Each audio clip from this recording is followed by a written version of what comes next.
Пособие ала албай атам деп атат. Чек ала албай атам деп атат. Ошолордун баардыгын карап чыгыңыз. Биякта кайсы жерде тиешет? Өзгөн районунун Мырзаке айылынын тургуну Нуркасым Турганбаев ушуну менен 5-чи рет жеке маселеси менен президенттин өкүлчүлүгүнө кайрылууда. Ал 17 жылдан бери туракчай салууга өкмөттөн жер ала албай убара тартып келет. Анысы аз келгенсе 5 баласына жөлөк пул да берилбей жатканына нааразы. Эки чек берем деген. Ол азыр сен булардан талашпай дейт, азыр мен спор кылып аткан кишилер менен булардан талашпай дейт. Сага ийниңе жер беребиз деп атышат. Ол Токой чарбанын жери, onu кантип берет, не кылат билбейм. Аялым иштейт, мен иштебейм. Путум сынып 1,5 жыл болду. Иштебейм эч жерде. Же пособие ала албайм, же неме кыла албайм. Ош облусунун башчысына ушул сыяктуу көйгөйлөр менен кайрылгандардын кезеги узун болду. Алардын көпчүлүк пайызы жер маселесин түздү. 64 жаштагы Калматжан Ахматжанов да ушул жашка келип жер ала албай жатканын айтууда. 1988 жылы эле арыз менен каттоого турганын билдирген Жаран өзгөндөгү мыйзамсыз жер сатуулар тууралуу ачыктады. 30 жыл иштедим мекемеде, un заводда. 10 жыл замдиректор болуп иштедим.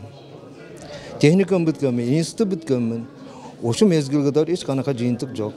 Мэрия жаңы келе берет, жок дейт. Сатып аткандар көрүп атабыз. Фактым бар, кагазым бар, бардыгы. 215 гектар жер трансмас болуп келген.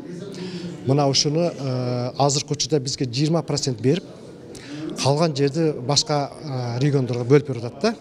Эми биздин кезекте турган азыр 3000ден жакын токтомор адамдар турат.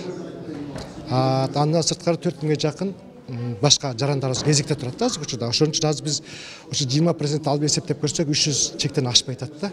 Эми биздин 6000ден ашуун чегибиз турат, адамдарыбыз кезекте турат. Буларды кантип батырабыз деген ой максаты ушуну жокко чыгарышпайчы келип отурабыз. Ушул үйүмдүн кызыл китебин госактын колума алып берсеңиздер, жардам сурайм сиздерден. Андан кийин ошол жердеги мага буттосуп 17 жылдан бери мага кордук көрсөткөн милиция, СМБ, прокуратура, сотторду, мамлекеттик кызматкерлерди, түрөмшиктерди кылмыш жоопкерчилигине тартып берсеңиздер.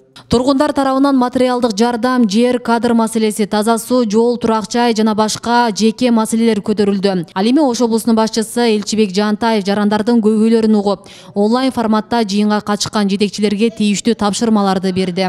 Ишке киришкенимден бери карай биринчи жолу ушу коомдук кабыл алуудагы жарандарыбызды кабыл алып атабыз. Эми бүтүндөй Ош облусундагы жарандар ушу бүгүн жазылышып, ушу эрети менен андан кийин ушул убакыт саатын так билип алып, биздин кызматкерлер бул боюнча иштейт. Анан бүгүн келип атышат. Эми экинчи жагы ушул участок сурагандан, чек сурагандан тышкары бүгүн ушу баягы материалдык жардам сураган жарандарыбыз көп. Анан эми ушул башка да ар кандай маселелер көп түшүп атат.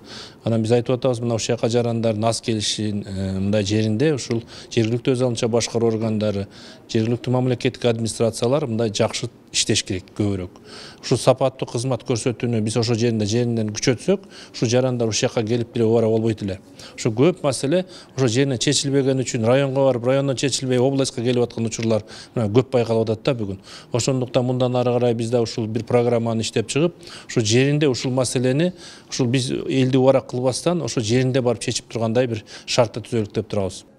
Бейле кетсек, аптанын ар шейшемби күндөрү саат 14:00 тарта президенттин Ош облусундагы ыйгарым укуктуу өкүлү жеке маселелер менен кайрылган жарандарды кабыл алат. Бул күнү облус аймагынан 40-50 адам ар кандай көйгөйлөр менен кайрылышат. Алардын маселелерин ыкчам чечүү үчүн тийиштүү кызматтар иш-чарага онлайн катышып, убадаларын берип келишет. Деген менен арыздаттануулар, кайрылуулардын саны ушул күнгө чейин азайбай келет. Асия Сыдыкова, Шахрух Эминжанов, Регион телеканалы, Ош облусу.